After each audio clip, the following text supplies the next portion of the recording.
Querida familia, muy buenos días para todos. Un abrazo fuerte desde la distancia. Mi nombre es Jonier Hernández. Les doy la más cordial bienvenida a este espacio que se llama Despertar con Dios, nuestro tiempo devocional.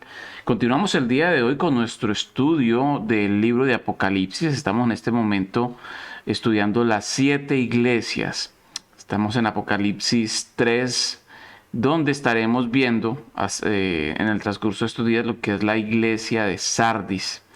Ayer hablábamos acerca de las características de esta iglesia, acerca de la ciudad en la cual se encontraba, su historia y todo lo concerniente pues a esta iglesia, pero entendíamos también que era una iglesia que tenía una reputación delante de Dios de estar muerta, ¿cierto? Una iglesia que lamentablemente el mismo Señor Jesucristo les decía que aunque fuera a la iglesia de Cristo estaba muerta, sí, habían acostumbrado a llevar una vida de apariencias, una vida totalmente carente de una riqueza espiritual.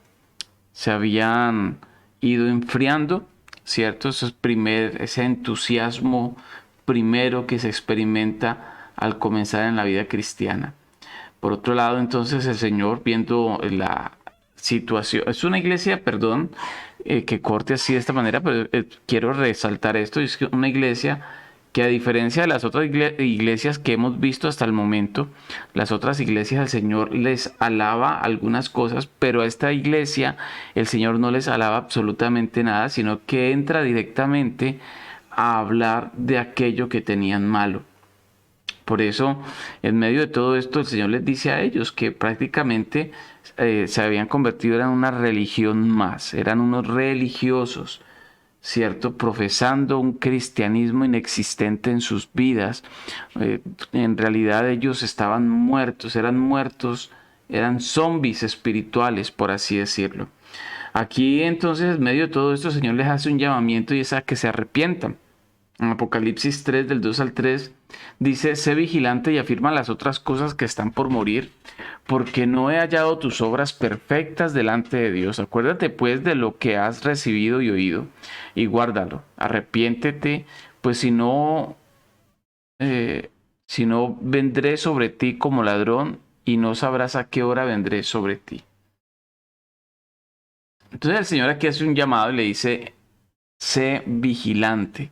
Y al final también le dice, hace un llamado a velar, a estar vigilante, expectante. Ahora, Cristo se dirige al remanente fiel, es decir, de los verdaderos cristianos en Sardis, que estaban en un grave peligro de extinción. Y se dirige a ellos diciéndoles, sé vigilantes. Sean vigilantes. Quizás a la iglesia le pasaba lo mismo que a los días pasados en Sardis, donde se sentían seguros y confiados por el muro de protección que tenían, por su ubicación, y fueron invadidos 2 veces, saqueados 2 veces por los enemigos y los cogieron desprevenidos. Es verdad que el creyente, cuando nosotros aceptamos a Cristo en el corazón, el Señor automáticamente el Señor hace un vallado alrededor de nuestras vidas y somos protegidos, ¿cierto? Y la verdad es que el creyente está protegido por unas fuerzas, unas defensas mejores que las que cualquier ciudad pudiera levantar. Luego entonces tenemos que entender que esto no nos debe llevar a la relajación o al descuido de nuestra vida espiritual. Filipenses 2:12 dice, por tanto, amados míos, como siempre habéis obedecido, no como en mi presencia solamente, sino mucho más ahora en mi ausencia, ocupaos en vuestra salvación con temor y temblor. El apóstol aquí entonces le hace el desafío a los cristianos de Filipos y es a que cuiden, que se ocupen de su salvación. Y eso es un llamado para nosotros en la actualidad. Debemos estar prevenidos constantemente, puesto que la tentación puede aparecer en cualquier momento y de cualquier lugar en el momento en que menos lo esperamos, y mucho más en este siglo donde la moral y los principios están siendo retirados de la sociedad, donde el relativismo y aún el gnosticismo sigue ganando mucha fuerza, la filosofía gnóstica sigue ganando mucha fuerza en medio de esta humanidad. Luego entonces, en medio de todo esto, debemos permanecer, como se dice, vigilantes, ¿sí? La falta de alerta espiritual, familia, quiero decirles, puede resultar muy costosa. De hecho, el apóstol Pedro exhortaba a la iglesia en 1 Pedro 5:8, diciéndoles: sed sobrios y velad, porque vuestro adversario el diablo, como león rugiente, anda alrededor buscando a quien devorar. Luego entonces, aquí en el pasaje el Señor continúa diciendo: afirma las otras cosas que están por morir. Parece que no todo estaba completamente perdido, aún habían cosas que estaban para morir, cosas que se podían rescatar, pero si las brasas no eran pronto avivadas para que surgiera nuevamente la llama de fuego, terminarían por apagarse.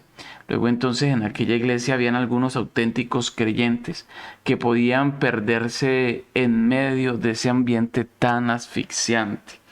Y aquí cabe resaltar, y lo vamos a ver más adelante, y es que siempre a lo largo de la historia de la humanidad y en los últimos tiempos, a lo largo de la historia de la iglesia, siempre ha existido un remanente que ha permanecido fiel. Luego entonces,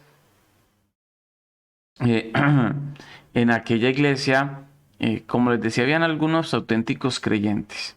Acuérdense que veíamos que esta iglesia estaba llena de creyentes nominales, creyentes de silla, creyentes de cada 8 días, ¿cierto? Habían convertido su vida espiritual en una religiosidad más.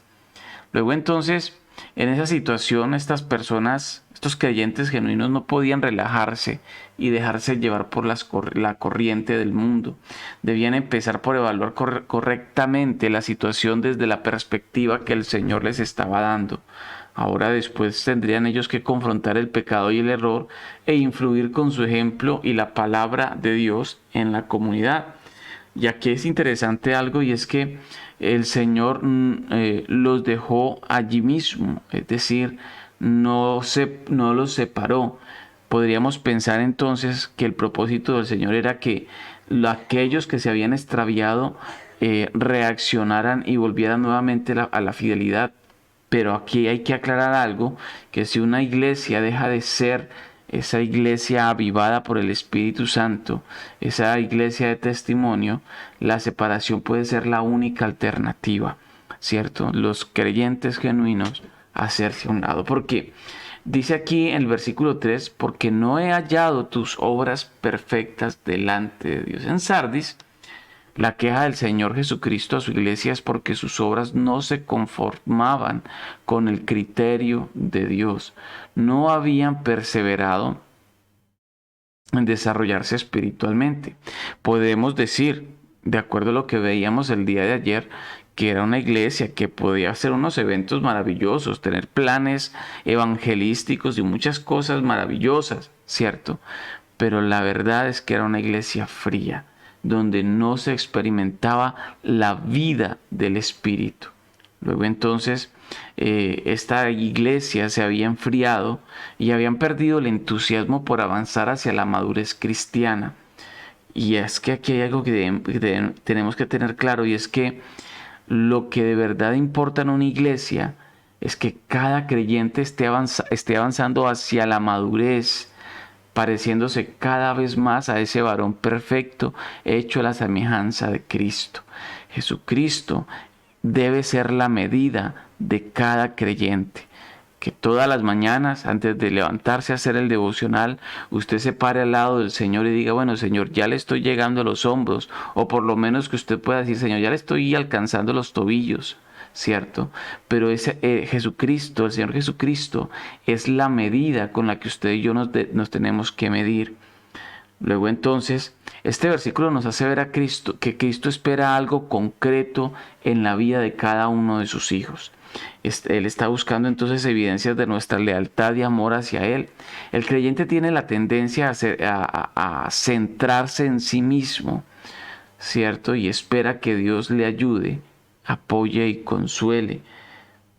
Con frecuencia olvidamos que Él también está esperando de nosotros pruebas que demuestren nuestro amor, lealtad y servicio hacia Él. Luego entonces vemos que ahí en el pasaje también dice, acuérdate pues de lo que has recibido y oído y guárdalo y arrepiéntete. El resto fiel en Sardis debía acordarse entonces de tener en cuenta o recordar más bien lo que habían recibido y oído. Ellos necesitaban volver a las verdades de la palabra de Dios que los había llevado a su conversión. Y es que era imprescindible que lo guardaran en sus corazones y lo practicaran en sus vidas. Seguramente habían dejado de leer sus Biblias y de alimentarse con la verdad, claro. Y es seguramente, seguramente habían dejado de leer sus Biblias y de alimentarse con la verdad de la palabra de Dios. Por lo tanto, un creyente que no se esté alimentando diariamente con la palabra de Dios es un creyente que no camina hacia la madurez, es un creyente estancado en su vida espiritual. Por lo tanto, es necesario comenzar a nutrirnos adecuadamente y fortalecernos espiritualmente para hacer lo que el Señor quiere que hagamos. Sin duda, quiero decirle, el haber llegado hasta esta situación de desidia espiritual era algo de lo que se tenían que arrepentir urgentemente. Y es que la verdad, una de las razones por las cuales el creyente no estudia la palabra de Dios, no es profundo en la palabra de Dios, es por pereza. Y se puede camuflar con justificaciones diciendo que el tiempo, porque es que el trabajo, la mujer y los hijos, ¿cierto? Pero quiero decirle que el presidente de los Estados Unidos tiene las mismas 24 horas que usted tiene. Y Él también rinde en todo. Luego entonces con el Señor usted tiene que entender algo. Y es que con el Señor usted no tiene ningún tipo de justificación. Con el Señor es o no es. No hay un término medio. Y, usted puede sacar muchas justificaciones de la situación para justificar, valga la redundancia, su situación de desidia espiritual. En realidad es que no le da la importancia que debería tener Dios en su vida. El pasaje sigue diciendo, pues si no velas, vendré sobre ti como ladrón y no sabrás a qué hora vendré sobre ti. Una vez más tenemos una llamada del Señor a velar, es decir, a estar expectante. A mí me llama la atención que el Señor dijo en Apocalipsis, le dice a Juan, vengo en breve. Y se lo dijo hace aproximadamente 2000 años. Y no ha llegado. Luego entonces, ese vengo en breve nos tiene que llevar a nosotros a entender como pueblo de Cristo, que su venida es inminente y que puede ser en cualquier momento. Y debemos vivir la vida cristiana como si Él fuera a llegar en los próximos segundos a recoger su iglesia. ¿Cómo te va a encontrar? Luego entonces, aquí encontramos una advertencia acerca de la venida del Señor, pero Él le dice, vendré sobre ti, pero aquí tenemos que entender que es una alusión no es una alusión a su segunda venida. Es muy probable que esté hablando acerca de llegar a juzgar a esta iglesia. Como vemos en 1 Corintios 11:30, donde el apóstol Pablo nos, nos deja claro que esta iglesia, como fruto de llevar una vida desordenada espiritualmente, en pecado, dice que en esta iglesia algunos estaban enfermos y otros ya habían muerto como consecuencia del pecado. Luego entonces ese vendré a ti, lo que está haciendo referencia, podremos decir, y es llegar a juzgar a la iglesia. Y es que mire, hoy en día andan muchas iglesias hablando acerca de la gracia, ¿cierto? Y que todo es perdonado, así que usted puede probar cualquier pecado porque todo es perdonado. Quiero decirle que eso se aparta total y rotundamente de la verdad. Usted va a ser juzgado por sus obras, claro que sí, y usted va a recibir las consecuencias de lo que está haciendo. Luego entonces, Claro, la gracia, ¿qué quiere decir? Que usted y yo somos salvos por gracia, que no es por nuestras obras, sino porque es un regalo inmerecido, es un don de Dios. Cuando usted toma la decisión de creer en el Señor Jesucristo como su único y absoluto Salvador, usted es salvo. Pero eso no quiere decir que usted pueda abusar de esa gracia. Aquí la palabra de Dios en 1 Corintios 11:30, si quiere anótelo y estúdielo y se va a dar cuenta que esta iglesia estaba sufriendo las consecuencias de sus malas acciones. Por eso es entender que esto es muy peligroso, porque como cristianos debemos saber que con tener un solo punto de débil en nuestras vidas podemos caer víctimas de alguna astuta estrategia de Satanás. Y aquí el Señor entonces les hace a ellos una promesa, ¿cierto? El Señor dice allí mismo en Apocalipsis 3, del 4 al 5, para que vayamos por nuestras Biblias y estemos pendientes. Ahí mismo dice, pero tienes unas pocas personas en Sardis que no han manchado sus vestiduras y andarán conmigo en vestiduras blancas porque son dignas. El que venciere será vestido de vestiduras blancas y no borraré su nombre del libro de la vida y confesaré su nombre delante de mi Padre y delante de sus ángeles. Pero dice aquí entonces en este pasaje, pero tienes unas pocas personas en Sardis que no han manchado sus vestiduras. Y es que aunque la iglesia tenía reputación de estar viva, en realidad solo era un pequeño número de miembros que en realidad lo estaban. Y ellos formaban ese remanente fiel. Y este es un concepto que una y otra vez se repite en la Biblia, como les decía anteriormente. Solo, por ejemplo, solo 8 personas se salvaron del diluvio. De los 2 espías que Moisés envió a reconocer la tierra de Canaán, solo 2 llegaron a recibir la promesa. De los 5,000 que comieron del milagro de la multiplicación de los panes y los peces que el Señor Jesucristo hizo, solamente 12 se quedaron con él cuando los demás lo abandonaron. Y este remanente fiel eran los que no han manchado sus vestiduras. En el Antiguo Testamento, si alguien tocaba un cuerpo muerto, la persona quedaba contaminada o manchada. Y hay muchas formas de contaminarse con los muertos, ¿cierto? Y aquí debemos entenderlo como una figura para expresar que se habían extraviado siguiendo doctrinas o prácticas que desagradaban a Dios. No olvidemos lo fácil que es contaminarse espiritualmente, familia, cuando entramos en comunión con el mundo. Quiero decirle que esto no le agrada al Señor. Al mundo debemos ir para, primero, para compartir a los perdidos de Cristo. Y segundo, porque tenemos que negociar con el mundo para subsistir. Pero no debemos comulgar con el mundo y sus enseñanzas. Luego entonces dice el pasaje, y andarán conmigo en vestiduras blancas porque son dignas. Y este remanente fiel andará con el Señor. Y lo que sugiere el andar con el Señor es mantener una comunión íntima y personal con Él. El verdadero problema de esta iglesia es que habían dejado de andar con el Señor, y esto es lo que estaba trayendo esa muerte espiritual, ¿cierto?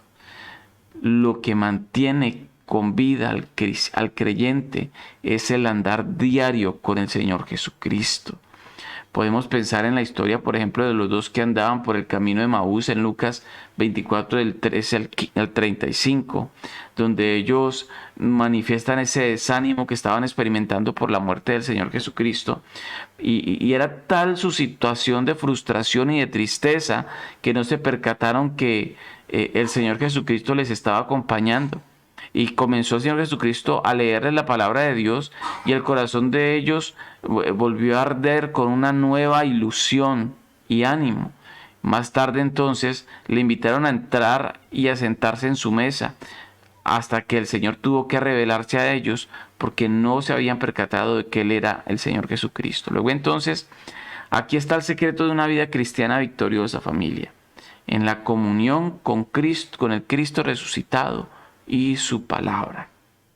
Luego entonces dice el pasaje, el que venciere será vestido con vestiduras blancas.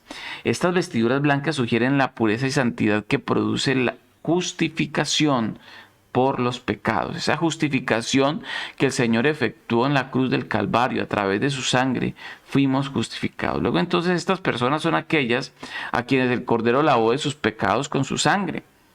Y de ninguna manera podemos alcanzar esta dignidad. Y quiero decirle que no se engañe a sí mismo. Ningún hombre puede vivir de una manera totalmente santa si no es por el poder del Espíritu Santo. Ahora, claro, hay tres tipos de santificación o de santidad. Y hay una santidad que es en el andar diario. Y es algo que debemos hacer todos los días. Ir al altar de Dios, orar, hablar con Él, leer su palabra para que su palabra nos limpie y nos purifique. Y tratar de caminar la vida cristiana en santidad. ¿Cierto? Luego entonces debemos recordar las grandes palabras de Isaías en Isaías 1:18, donde dice: venid luego, dice Jehová, y estemos a cuenta. Si vuestros pecados fueren como la grana, como la nieve, serán emblanquecidos. Si fueron rojos como el carmesí, vendrán a ser como blanca lana. Por otro lado, entonces vemos que esta pureza es necesaria para poder estar en la presencia de Dios. La necesitaremos para entrar en el cielo, porque los invitados a las bodas del Cordero van vestidos de lino fino, limpio y resplandeciente. Y esas son las vestiduras obligadas para entrar en la fiesta de bodas con el Hijo del Rey, es decir, con el Rey de Reyes y Señor de Señores. Afina entonces, como lo dice Mateo 22 del 1 al 14, ¿cierto?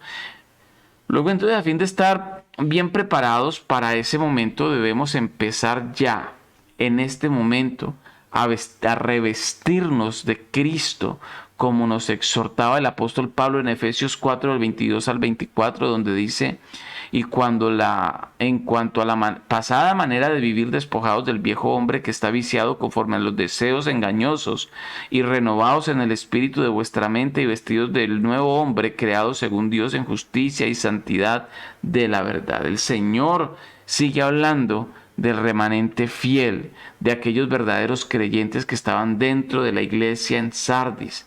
Ahora se nos describe como vencedores, y a ellos el Señor les promete que los vestiría con vestiduras blancas. Estas vestiduras no son dadas por el Señor y que no las conseguimos por nuestros propios méritos, ¿cierto?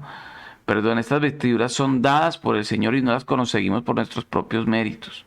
Cuando el Señor se presente en este mundo para juzgarlo, vendrá rodeado de los ejércitos celestiales, vestido de un lino finísimo, blanco, limpio y resplandeciente, para disfrutar juntamente con él su victoria, como lo dice Apocalipsis 19, del 14 al 15. ¿De acuerdo, familia? Dice entonces, este pasaje continúa diciendo: no borraré su nombre del libro de la vida. El nombre de los verdaderos creyentes está registrado en el libro de la vida, en Filipenses 4:3, en Apocalipsis 13:8, en Apocalipsis 17:8, 20:12 y 21:27. El Señor hace mención a este libro de la vida. Y en este versículo se garantiza que el nombre de los verdaderos creyentes no será borrado del libro de la vida. Y es cierto que algunos ven aquí la posibilidad de decir que la salvación se pierde, cuando lo que realmente este pasaje lo que hace es afirmar todo lo contrario. ¿Sí? Este no borraré equivale al no vendrá condenación. Dice entonces el pasaje: y confesaré su nombre delante de mi Padre y delante de sus ángeles. Y por último, una nueva promesa del Señor Jesucristo, y es la plena aceptación de parte del Señor, ¿cierto? Delante del Padre y de sus ángeles. Seremos reconocidos por ellos. Cristo entonces se presenta aquí como un abogado que intercede por los creyentes. Y de hecho el versículo nos recuerda las palabras de Cristo acerca de aquellos que le confiesan en este mundo sin avergonzarse. Por ejemplo, en Mateo 10:32 dice: y cualquiera pues que me confiese delante de los hombres, yo también le confesaré delante de mi Padre que está en los cielos. Marcos 8:38 dice, porque el que se avergonzare de mí y de mis palabras en esta generación adúltera y pecadora, el Hijo del Hombre se avergonzará también de él cuando venga en la gloria de su Padre con los santos ángeles. Luego entonces es entender que en medio de todo esto el Señor Jesucristo está haciendo un llamado, y como se lo he dicho a todas las iglesias, es un llamado a oír. Apocalipsis 3:6 dice, el que tiene oídos, oiga lo que el Espíritu dice a las iglesias. Y esta frase recurrente en todas estas cartas enfatiza la posibilidad de oír, ¿cierto? De nuevo se llama a los hombres a que presten atención. Este oír no es solamente el escuchar, sino el prestar atención a las advertencias en contra de tener una profesión religiosa sin jamás haber nacido de nuevo. Bueno, amada familia, con esto en mente hemos llegado al final de nuestra transmisión el día de hoy. Quiero invitarles entonces a que oremos, a que cerremos nuestros ojos y le digamos, amado Padre Celestial, no queremos ser tibios, Señor. No queremos ser neutrales. Hemos entendido, Señor, que los que están contigo, bendito Padre, deben marcar la diferencia.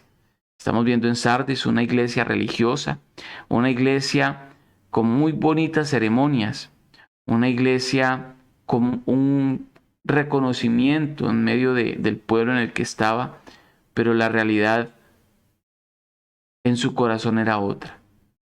Y es que se habían apartado de la verdad, Señor. Tu palabra es verdad, papá.